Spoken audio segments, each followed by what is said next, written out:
Good morning. हमने last video में क्या देखा था कि जिनके Z भी इवन है और A भी इवन है तो उनके लिए बाइंडिंग एनर्जी पर न्यूक्लियन अपने आसपास के न्यूक्लियाई से क्या मिली थी, ज्यादा। यानी ये जो न्यूक्लियाई थे ये इनसे क्या थे, मोस्ट स्टेबल थे।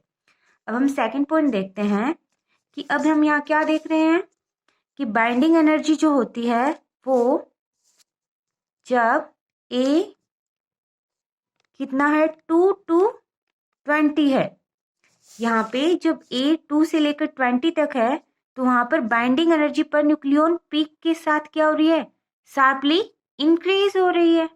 फिर क्या होता है 20 के बाद बाइंडिंग एनर्जी अचानक से धीरे धीरे इंक्रीज होते होते आयरन पर क्या हो जाती है, मैक्सिमम हो जाती है।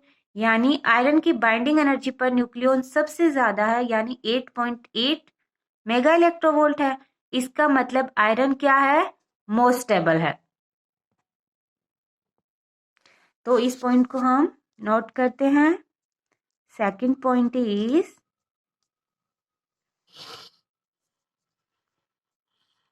it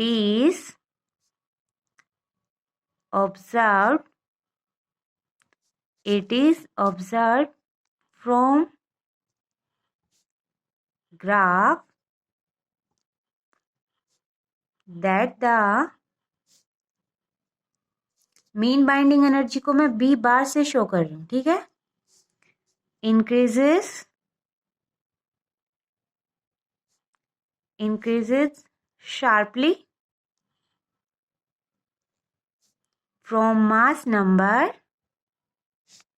कितने से कितने तक, 2 to 20 with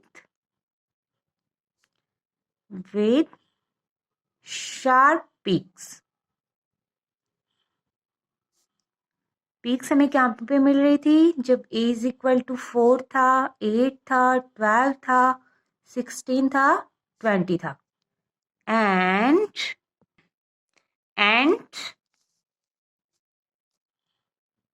then increases slowly up to A is equal to 56. That is at A is equal to 56 nucleus, यानी कौन सा न्यूक्लियस है, iron 56 has maximum binding energy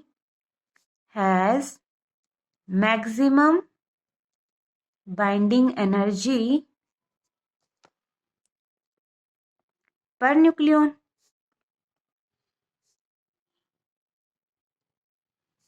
कितनी मिली थी, 8.8 mega electronvolt. thus it is most stable nuclei. पूरी periodic table में कौन सा न्यूक्लियाई मोस्ट स्टेबल है, आयरन, क्योंकि इसकी बाइंडिंग एनर्जी पर न्यूक्लियन क्या है, ज्यादा है। यानी यह न्यूक्लियस के अंदर न्यूक्लियंस को स्ट्रांगली होल्ड करके रखता है। इस ग्राफ में हमें अब क्या दिखाई दे रहा है, जब A की वैल्यू 56 से क्या हो जाती है, ज्यादा हो जाती है, तो क्या होता है कि जो हमें B बार यानी बाइंडिंग एनर्जी पर न्यूक्लियन वो क्या करती है, मोनोटोनिकली डिक्रीज होती जाती है। और यह यूरेनियम 235 के लिए क्या हो जाती है, 7 मेगा इलेक्ट्रोवोल्ट। इस ग्राफ में हम एक और बात देख सकते हैं कि जब बाइंडिंग एनर्जी पर न्यूक्लियन 20 से लेके आयरन 56 है, यानी जो इंटरमीडिएट न्यूक्लियाई हैं उनके लिए क्या हो जाती है, कांस्टेंट रहती है।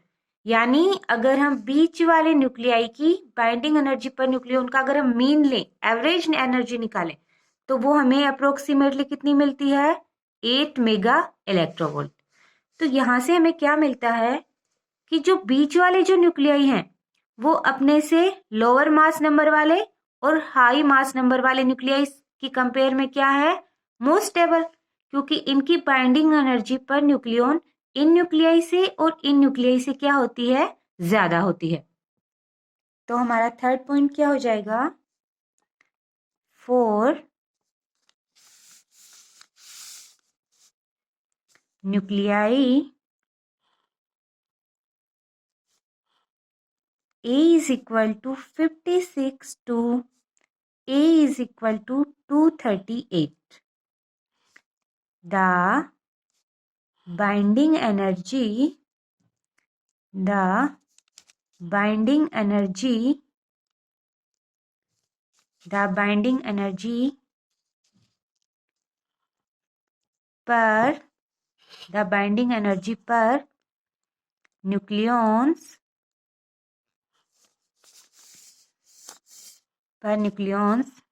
decreases and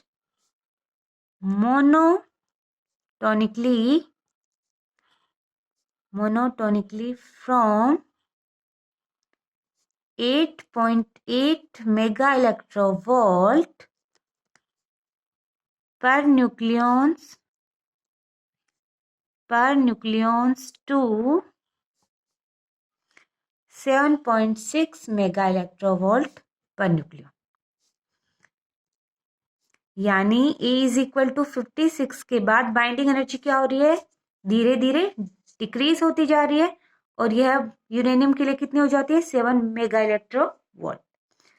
अब फोर्थ पॉइंट हमने क्या देखा था कि जो इंटरमीडिएट न्यूक्लियाई हैं उनके लिए बाइंडिंग एनर्जी क्या रह जाती है, एकदम कांस्टेंट रह जाती है। और जब हम इनका एवरेज निकालते हैं तो वो बाइंडिंग एनर्जी हमें देखने को मिलती है 8 मेगा इलेक्ट्रोवोल्ट। तो यहां से हमारा फोर्थ पॉइंट क्या हो जाएगा, from the graph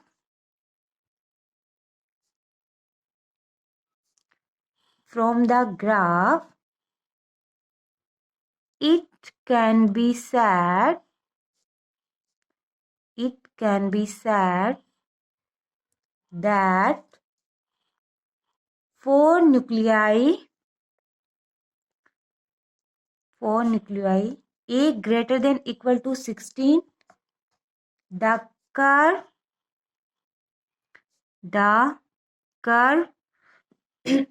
remain almost flat, that is mean binding energy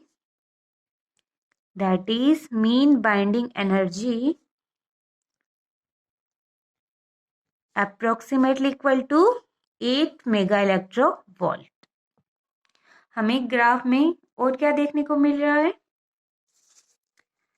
कि जब A क्या है, लेस देन इक्वल टू 16 है और A जब क्या है, ग्रेटर देन 56 है, तब इनकी जो बाइंडिंग एनर्जी पर न्यूक्लियन है और इनकी बाइंडिंग एनर्जी पर न्यूक्लियन है वो इंटरमीडिएट न्यूक्लियाई के कंपैरिजन में क्या है, कम है। तो ये जो हैवी न्यूक्लियाई क्या करेंगे कि ये किसी भी मेथड के द्वारा, किसी भी प्रोसेस के द्वारा दो इंटरमीडिएट न्यूक्लियाई में टूटने की कोशिश करेंगे ताकि ये क्या हो जाए, स्टेबल हो जाए। अब कोई भी हैवी न्यूक्लियाई जब दो लाइट न्यूक्लियाई में टूटता है तो इस प्रोसेस को हम क्या बोलते हैं, न्यूक्लियर फिजन। ये तो हो गई इनकी बात।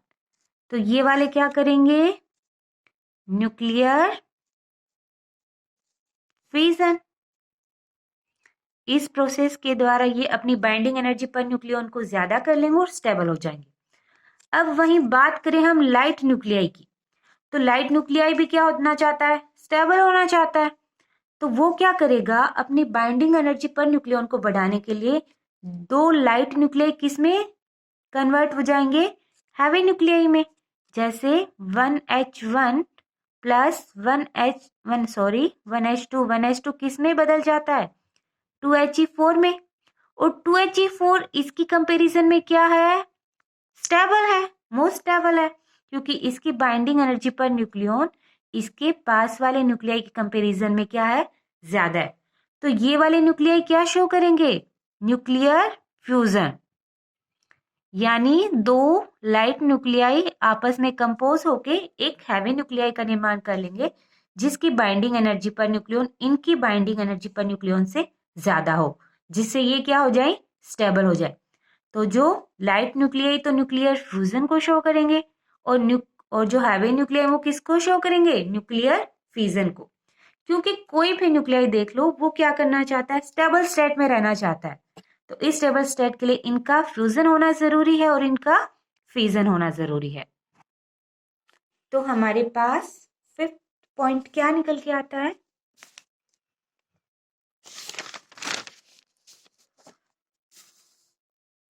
फिफ्थ पॉइंट आता है एलिमेंट्स लाइक यूरेनियम, ये क्या है, हैवियर मास वाला न्यूक्लियस है। They break in lighter mass nuclei. किसके लिए, स्टेबिलिटी के लिए, फॉर स्टेबिलिटी। और जब कोई हैवियर न्यूक्लियाई दो लाइट न्यूक्लियाई में टूटता है, तो इस प्रोसेस को हम क्या बोलते हैं, nuclear fission. This is known as nuclear fission.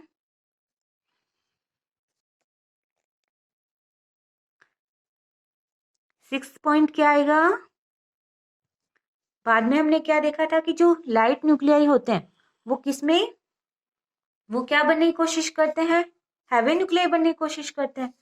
तो जब दो लाइट न्यूक्लियाई आपस में मिलेंगे तो इस प्रोसेस को हम क्या बोलेंगे, nuclear fusion. Lighter nuclei become stable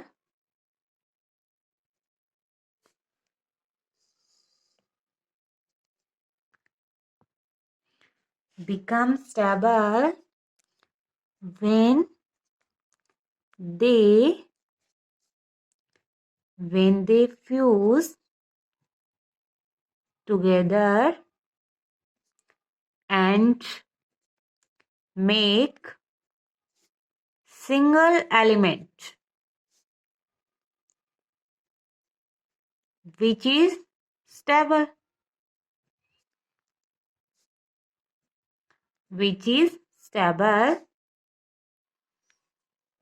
This process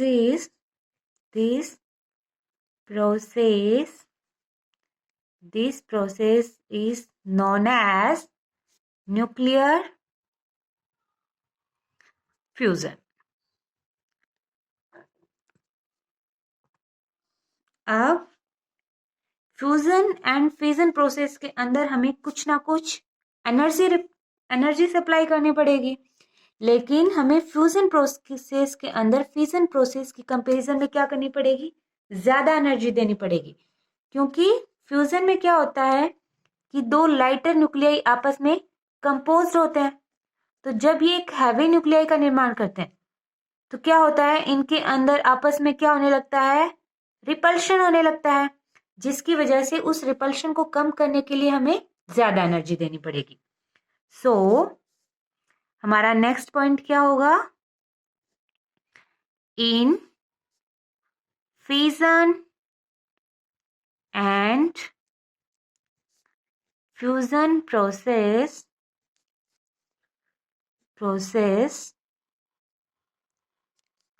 we have to supply some energy, but in fusion we have to supply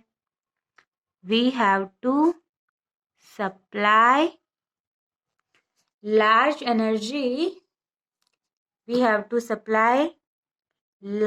energy compared to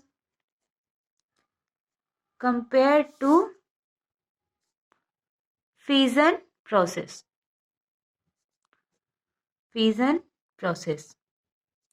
When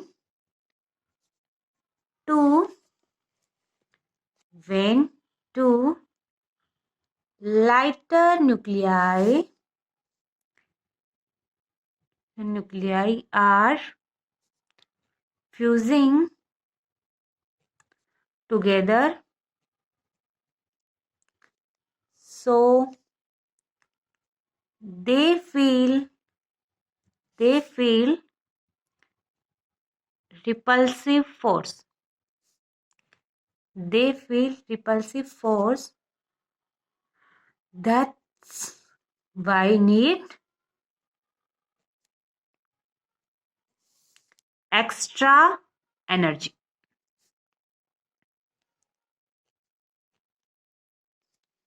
तो इस प्रकार से हमने क्या देखा, बाइंडिंग एनर्जी पर न्यूक्लियॉन का मास नंबर के साथ वेरिएशन देखा और उससे हमें जो कंक्लूजन मिले उनको हमने समझा। तो आज की क्लास हम यहीं खत्म करते हैं, कल मिलते हैं। Thank you.